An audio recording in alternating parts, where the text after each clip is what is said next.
9 प्रकार की भक्तियां होना, 7 प्रकार के गुण होना। श्रद्धा विनम्रता के साथ चलती है, बिना विनय के श्रद्धा प्रकट हो ही नहीं सकती है, विनय भाव से ही हमारी श्रद्धा प्रकट होती है।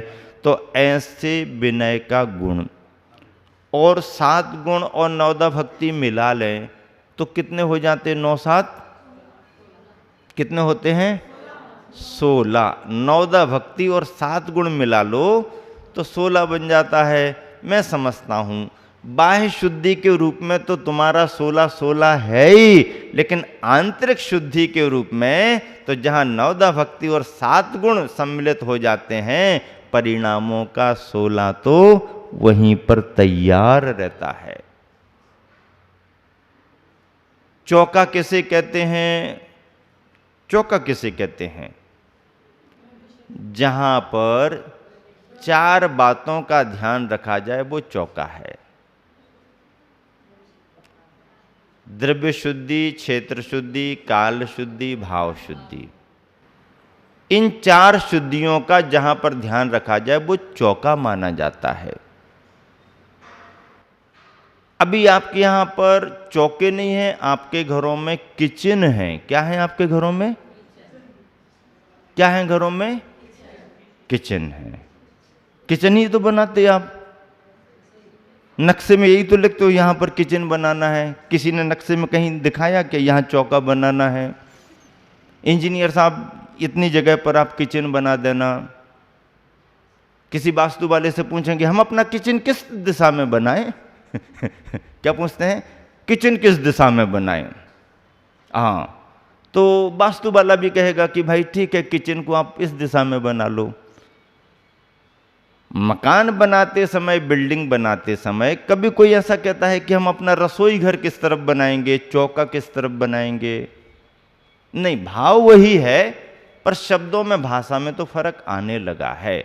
अब यदि चौके के लिए हम चौका कहेंगे तो भावना अलग जुड़ेगी, और चौके के लिए हम किचन कहेंगे तो शब्द अच्छा लगेगा, थोड़ा आधुनिक लगेगा, लेकिन अब किचन के हिसाब से व्यवस्था बनेगी। फिर चौका कहेंगे तो चौके के हिसाब से, किचन कहेंगे तो किचन के हिसाब से व्यवस्था बनेगी। शब्दों में फर्क देखो। 3 शब्द बताते आपको, आहार, भोजन और खाना। खाना, भोजन और आहार, तीनों में बात एक ही है, क्रिया वही होगी, लेकिन तीनों में से जिस शब्द का हम संबोधन करेंगे, भाव, भाषा और वातावरण वैसा देखने को मिलेगा। कहाँ जा रहे? खाना खाने जा रहे, तो खाना खाने जा रहे तो खाना खाने जैसी जगह पर जा रहे आप। कहाँ जा रहे? भोजन करने जा रहे, तो भोजन करने जा रहे तो भोजन करने जैसी जगह पर भोजन करने जा रहे। कहाँ जा रहे? आहार देने जा रहे, आहार देखने जा रहे, तो आप आहार देने देखने जैसी जगह पर जा रहे। खाना शब्द वैसे भी भारतीय संस्कृति का शब्द नहीं है, इसलिए उसमें भावना भी वैसी नहीं है। काम चलाने को आप कुछ भी कहो, लेकिन खाना शब्द खाने के रूप में ही है। भोजन भारतीय संस्कृति से जुड़ा हुआ है। भोजन कहने पर ही अपने आप एक आदर का, बहुमान का भाव, आत्मीयता का भाव आता है, भोजन होता है। और जब आहार की बात करते हैं तो बहुत बड़ी श्रद्धा जुड़ जाती है, उस कार्य को करने में बड़ी श्रद्धा जुड़ती है, उस करते हुए कार्य को देखने में श्रद्धा जुड़ती है। और जब ऐसे पात्र यदि कोई मिल जाते हैं संयमी, और उनकी आहारचर्या संपन्न होती है, तो भावनाओं में बड़ी पवित्रता जुड़ती है। शब्द भी बहुत बड़ा विज्ञान लेकर के चलते हैं। तो इस तरह से यदि रसोई घर जैसी बात हम करें तो कुछ अलग भाव आता है। चौका, जहां पर 4 बातों का ध्यान रखा जाए। द्रव्य शुद्धि, अब द्रव्य शुद्धि में 4 बातें आती हैं, क्षेत्र शुद्धि में 4 बातें आती हैं, काल शुद्धि में 4 बातें आती हैं, और भाव शुद्धि में 4 बातें आती हैं। तो जहां पर 4 शुद्धियों का ध्यान रखा जाता है और एक एक में 4 प्रकार की शुद्धियों का ध्यान रखा जाता है, तो 4 चौको 16, वही भावनात्मक जैन विज्ञान का 16 है। फिर धुले हुए वस्त्रों का और हमारे घर परिवार की शुद्धि का 16, वो व्यवहार का 16 माना जाता है। इस सभी कार्य में दाता की विनम्रता बहुत मायना रखती है। हम अपने लघुता के भाव से, हम अपनी विनम्रता के भाव से बड़े बड़े गुरुओं का आशीर्वाद भी सहज प्राप्त कर सकते हैं, सहज प्राप्त कर सकते हैं। भरत चक्रवर्ती ने अपने जीवन में कितनी बार मुनियों को आहार दान दिया होगा, कोई गिनती नहीं। लंबा जीवन था, श्रावक धर्म का पालन करता था, चक्रवर्ती पूजन करता था, अभिषेक करता था, मुनियों का पड़गाहन भी करता था। भरतेश वैभव में लिखा है कवि रत्नाकर ने कि एक बार चक्रवर्ती आहार दान की प्रतीक्षा करते करते अपने द्वार पर खड़ा है। महाराज जी कोई आते हुए दिखाई नहीं दिए। मन में भाव आने लगा, कोई आज पर्व त्योहार, कोई तिथि विशेष तो नहीं है, शायद इस वजह से महाराज जी का आना नहीं हो रहा हो। पता लगा है नहीं, आज कोई ऐसी तिथि विशेष नहीं है। अच्छा, फिर ऐसा तो नहीं राजमार्ग पर कोई अवरोध आ गया हो, आवागमन अवरुद्ध हो गया हो, इसलिए कोई महाराज नहीं आ पा रहे हो। पता लगा या नहीं, राजमार्ग खुला हुआ है। फिर सोचने लगा आज हमारे भाग योग में नहीं होंगे महाराज जी, चलो कोई बात नहीं, थोड़ी और प्रतीक्षा करते हैं, यदि द्वाराक्षेपण हो जाता महाराज मिलते हैं तो ठीक है, नहीं तो भोजन तो करेंगे। ऐसी भावना भाते हुए, विचार करते हुए चक्रवर्ती अपने महल के आंगन में खड़ा है। तभी उसे आकाश मार्ग से कोई मुनि महाराज आते हुए दिखाई दिए और चक्रवर्ती के चेहरे पर प्रसन्नता आ गई। ओहो, मैं सोच रहा था आज योग नहीं बनेगा, लेकिन महाराज आ रहे हैं, योग बनेगा। और सामने खड़े हुए चक्रवर्ती ने पड़गाहन किया। चक्रवर्ती पड़गाहन करके महाराज जी को अपने महल में प्रवेश करा रहा। चक्रवर्ती का महल सामान्य थोड़ी, यहाँ से वहाँ, वहाँ से वहाँ, यहाँ से यहाँ, यहाँ से वहाँ लेकर के जा रहा है। सीढ़ियाँ चढ़ते चढ़ते चक्रवर्ती थोड़ा सा भाव करने लगा कि महाराज जी को थोड़ा सा हाथ का सहारा दे दिया जाए ताकि उनको कोई असुविधा ना हो। पर ऐसा तो डायरेक्ट कुछ कर नहीं सकते हैं, तो क्या कहें क्या करें। तो चक्रवर्ती अपनी नम्रता में निवेदन कर रहा, भगवान आपको तो वैसे किसी के सहारे की जरूरत नहीं है, आपको तो वैसे किसी के भी सहारे की जरूरत नहीं है, पर मुझ बेसहारों को भी थोड़ा सा सहारा मिल जाए, इसलिए मैं थोड़ा सा आपको हाथ का सहारा देना चाहता हूं। मैं थोड़ा सा हाथ का सहारा देना चाहता हूं ताकि इतनी सीढ़ियां आप आसानी से पार कर लें। वैसे तो आपको किसी के सहारे की जरूरत नहीं है, पर मुझ बेसहारों को भी कुछ थोड़ा सा सहारा मिल जाए, इसलिए मैं आपको थोड़ा सा सहारा देना चाहता हूँ। मुनिराज मंद मंद मुस्काते हुए आगे बढ़ रहे। चक्रवर्ती ने अपना भाव पूरा किया। चक्रवर्ती आगे चलते चलते क्या निवेदन करने लगा, भगवान गुरुदेव देखो तो हमारे महल में ये सीढ़ियाँ जो बनाई गई हैं कितनी घुमावदार बनाई गई, कितनी टेढ़ी मेढ़ी सीढ़ियाँ बनाई गई, लेकिन मैं ये जानता हूं कि महल में कितनी भी टेढ़ी मेढ़ी सीढ़ियां क्यों ना हो, इससे ज्यादा टेढ़ा मेढ़ा तो हमारा मन है। सीढ़ियों से भी ज्यादा घुमावदार टेढ़ा मेढ़ा हमारा मन है। पर गुरुदेव मेरा मन का विश्वास कहता है कि आप जैसे रिजु धर्मी सरल धर्मी मुनि महाराज हमारे महल में आते रहेंगे तो किसी ना किसी दिन हमारा टेढ़ा मेढ़ा मन भी सरल हो जाएगा। कैसी भावना भाई, कल्पना भी बहुत अच्छी की, और ये यथार्थ भी है। चक्रवर्ती जैसा सम्राट भी मुनि महाराज जी के पड़गाहन में इतनी विनम्रता रखता है, पर सामान्य गृहस्थों की बात तो क्या।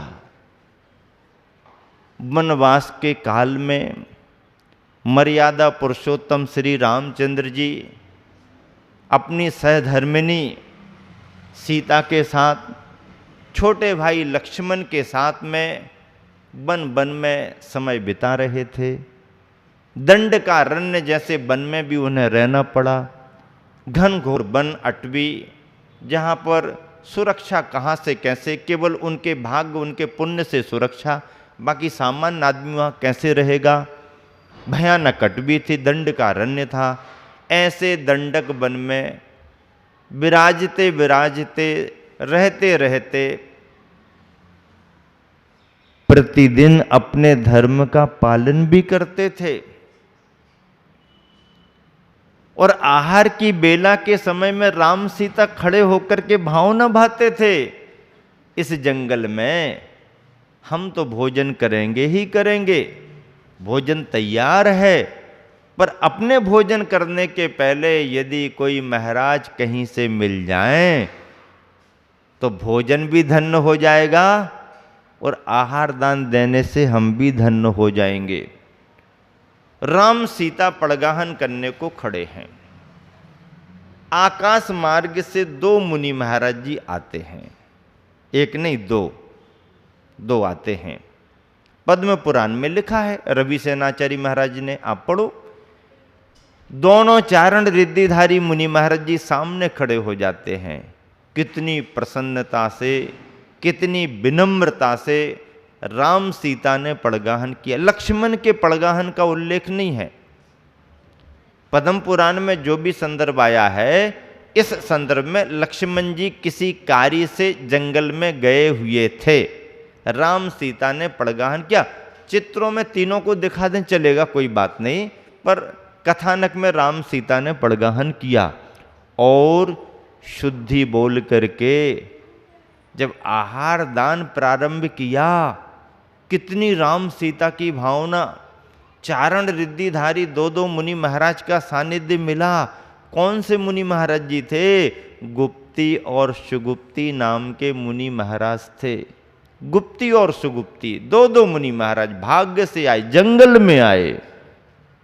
जंगल में कहाँ व्यवस्था होगी, जंगल में कैसे उन्होंने क्या किया होगा। जंगल यानी जंगल, शुद्धता में उनका भोजन तैयार था। चारण रिद्धिधारी मुनि महाराज का योग बना, राम सीता ने पड़गाहन किया। और आहार दान जिस समय संपन्न हो रहा था, उस समय जटायु पक्षी डाल पर बैठा बैठा देख रहा था। देखते देखते मुनि की मुद्रा को, उसके अपने अतीत भवों का उसे स्मरण हो आया, जाति स्मरण हो गया। अतीत भवों में जब वह राजा की पर्याय में था, तो लोगों के भड़काने में आकर के, लोगों के उकसाने में आकर के, उस अभिमानी अहंकारी राजा दंड ने अपने राज्य के 500 मुनि महाराजियों को घानी में पेल दिया था। 500 मुनि महाराजियों के लिए ऐसा दुष्ट चित्त राजा हो गया था, भड़काने में आकर के। सच्चाई उसे मालूम ही नहीं थी, मुनियों के प्रति विद्वेष फैला दिया। परिणाम स्वरूप राजा ने क्रुद्ध होकर के 500 मुनि महाराजों को ऐसा दंड दिया। परिणाम क्या निकला?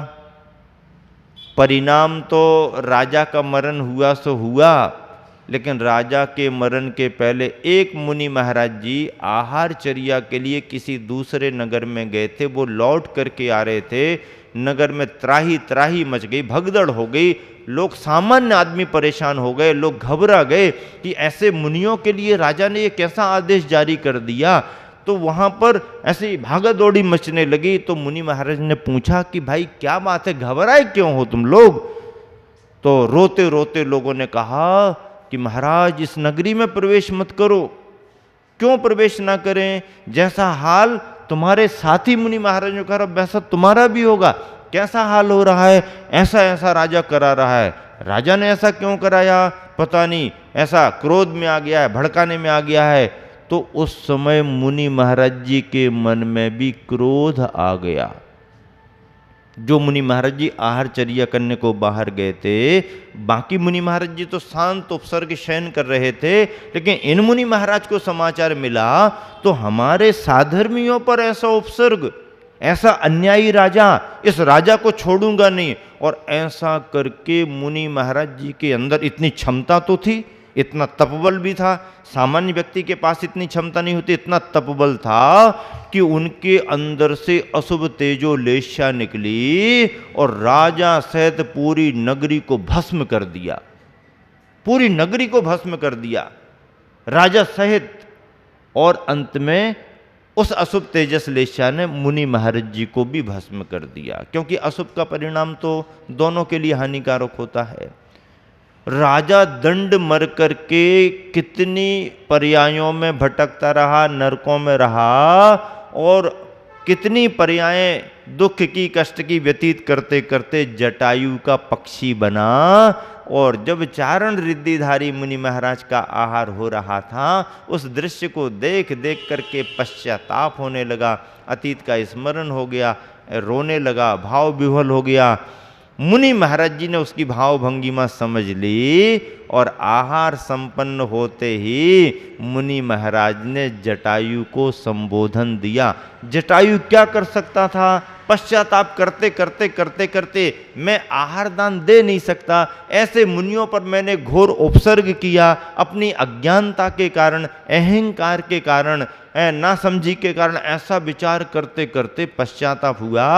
और लिखा गया है कि जो गंधोदक रखा हुआ था, प्रायश्चित करने के लिए पश्चाताप से उसमें उसने अपने पंख ऐसे ऐसे किए, उसके पंख उसकी विशुद्धि से सुनहरे हो गए। और मुनि महाराज जी ने संबोधन दिया तो वह बहुत भावुक हो गया, सम्यक दर्शन को धारण कर लिया। मुनि महाराज जी के समझाने से उसने उस त्रियंच की पर्याय में 5 पापों का एक देश त्याग कर दिया, 5 पापों का एक देश त्याग करके, और वह अनुव्रती बन गया। अनुव्रती बन करके वह अपना व्रती जीवन निभाने लगा। तो रामचंद्र जी ने उसकी बहुत प्रशंसा की, ये सम्यक दृष्टि हो गया है, इसने व्रतों को धारण कर लिया है। और जाते समय दोनों मुनि महाराजों ने कहा कि मैं तो यहाँ से जा ही रहा हूँ, लेकिन आप दोनों तीनों को इस जटायु का पूरा संरक्षण करना है। आज से यह तुम्हारे घर परिवार का सदस्य हो गया। और ये जवाबदारी सौंप करके मुनि महाराज आकाश मार्ग से चले गए।